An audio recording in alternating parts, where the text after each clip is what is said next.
Hello and welcome to Louise Singleton Creations. Today I'm going to be making some resin coasters using the sinking white method. Now, you might have seen this used quite a lot of times before, and usually people make flowers, but I fancy trying something different. And so today you'll see me applying the white in a different way to achieve a really amazing, magical, abstract effect. If that sounds like fun, stay tuned and enjoy the video.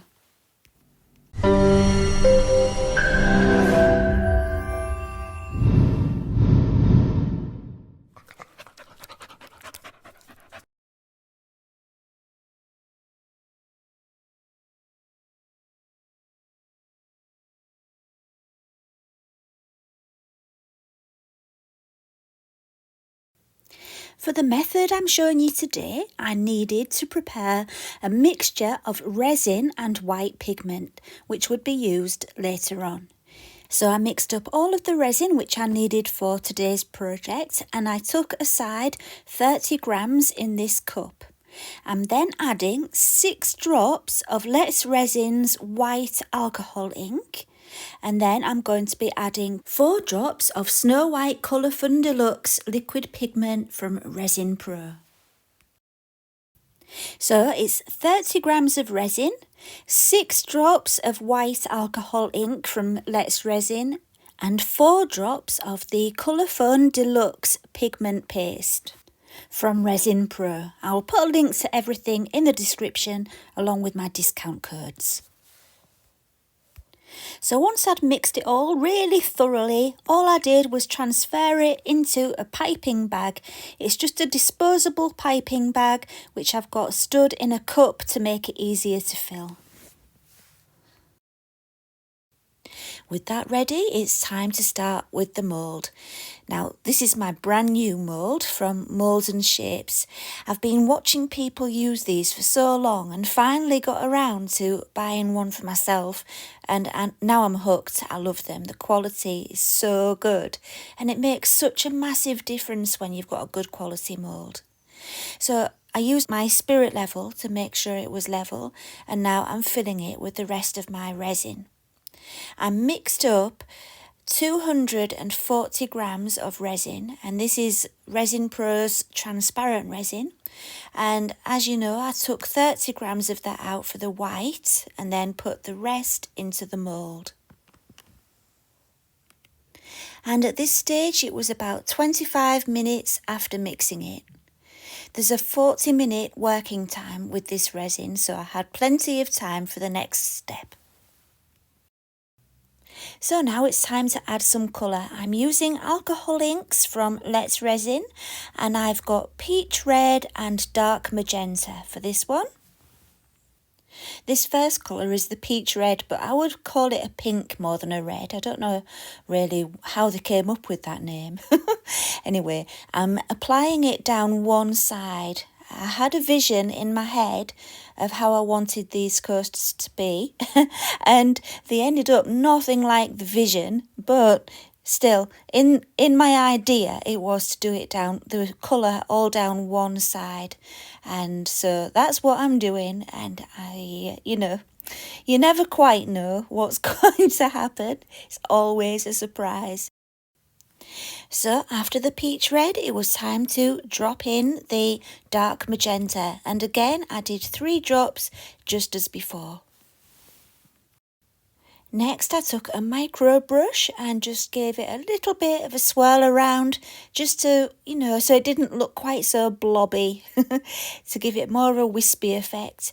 And the micro brushes are really useful. You can pull the little end off, so if you pull the end off, it's more like a plastic cocktail stick, so you can do all this kind of thing without any danger of scratching your mould, especially when you're using really good moulds like this one. You don't want to be scratching it. So yeah, I do recommend those little micro brushes, the Race. Okay, now it's time to have some fun. It's time to add the white. And this time I'm kind of going against what I would normally, want to do. Normally my instincts would say, go round in circles. It's a circular shape, stay with the shape. But this time I thought, let's see what will happen if I do a set of parallel lines just on one side and then drag through those lines once that they're all in place. So that's what I decided to do, just over where I've put the colour.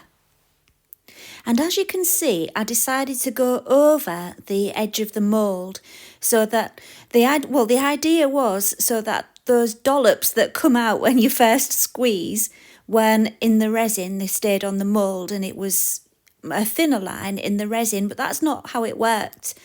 It kind of rolled off the side of the mould into the resin, and actually that was a good thing. You'll see at the end how what that actually did, the effect that it had, and it did really have an unusual effect.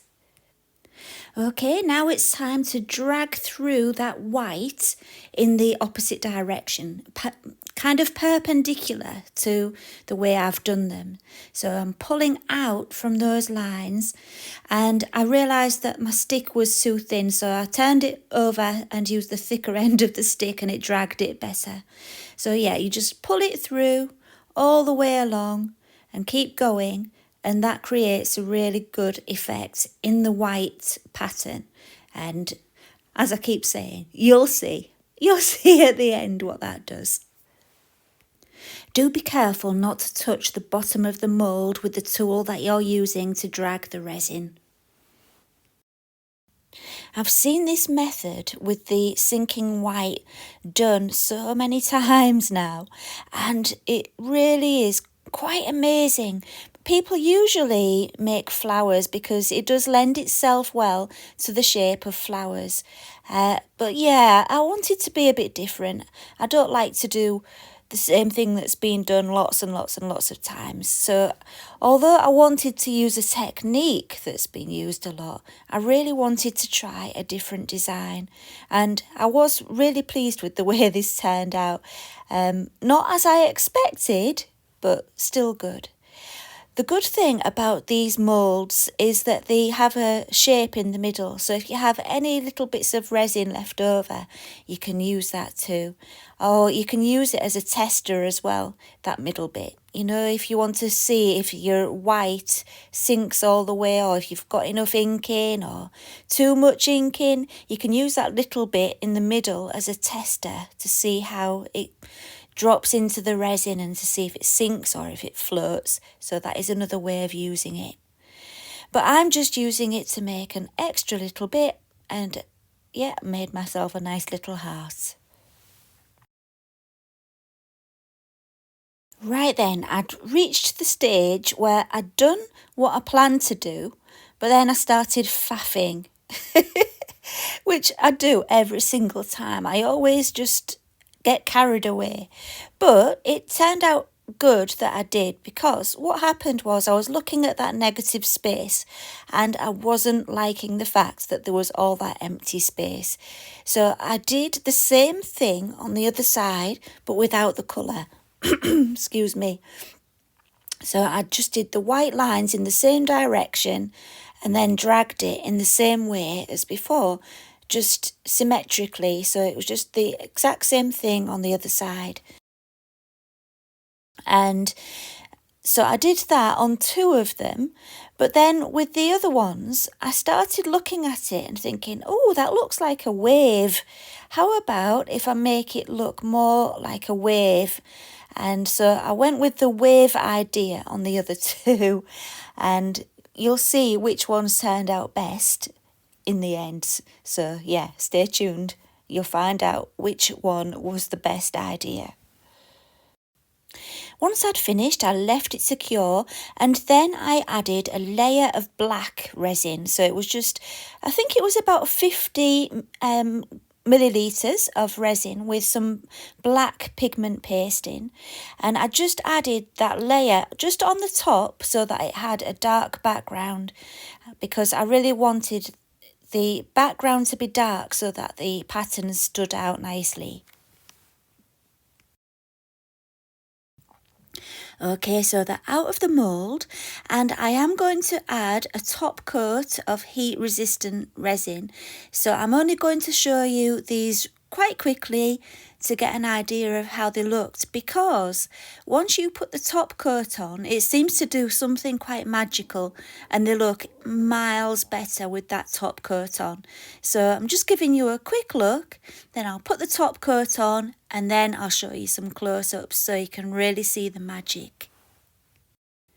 When you're adding a flood coat to the top of any resin object, you really need to make sure that your work surface is completely level. I did spend a long time making sure it was spot on. So yeah, I did faff around a bit there, but it was important to do that.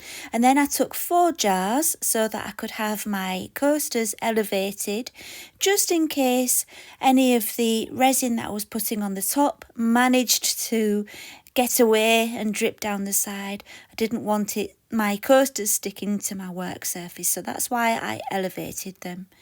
And then I mixed up my Heat Pro resin from Resin Pro, which is heat resistant. I think it's up to 210 degrees C.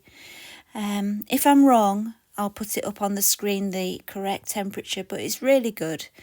Yeah, so I've just mixed it up and I'm putting a small puddle in the middle. And then all you do is tease it very gently to the outsides. Try not to touch the coaster with whatever tool you're using. Just touch the top of the resin and tease it to the sides, and it works a lot better doing it that way. Heat-resistant coatings are very sensitive to water, so if you've got a humid environment, I wouldn't recommend doing the heat protective coating on that day, or I would recommend having a dehumidifier in your room. Yeah, this kind of resin is quite susceptible to the Armine blush. I can never say that. Armine. You know what I mean, when it gets that funky texture and strange pattern on the top. You don't want that. And that's usually to do with humidity, and it can be to do with the temperature being too cold too. So try to maintain the temperature in your room, and a dehumidifier is really good. And if you don't want to dehumidify your whole room, get a mini one and put a big box over the top of your work with the mini dehumidifier inside the box with the coasters, and that works well. Right, now it's time to have a look at the close-ups. I found that the ones that worked the best were the ones where I did it symmetrically, you know, where I decided to add more lines of white to the other side. Yeah, they worked better than the ones that I tried to make look like waves. They weren't so good. But looking at the close-ups, I think you'll agree there's some real magic going on in there. I just really love the effect that you get dropping in the white pigment in this way when it sinks like that and makes those really unusual patterns. Oh, I think it's amazing. And I think the black background really helps as well. What do you think? I do love that. I think it really enhances the picture, the design. Well, we've come to the end of another video, and I hope you enjoyed it. It was nice to do some coasters. I don't very often do coaster videos, but they are a lot of fun, aren't they? And I loved using that mould. Gosh, I've got some more coming as well. I can't wait to try my new moulds out. So yeah, that's it for today. And if you haven't already subscribed, I'd love it if you did that and leave me a comment, and I will see you again next time. Bye for now.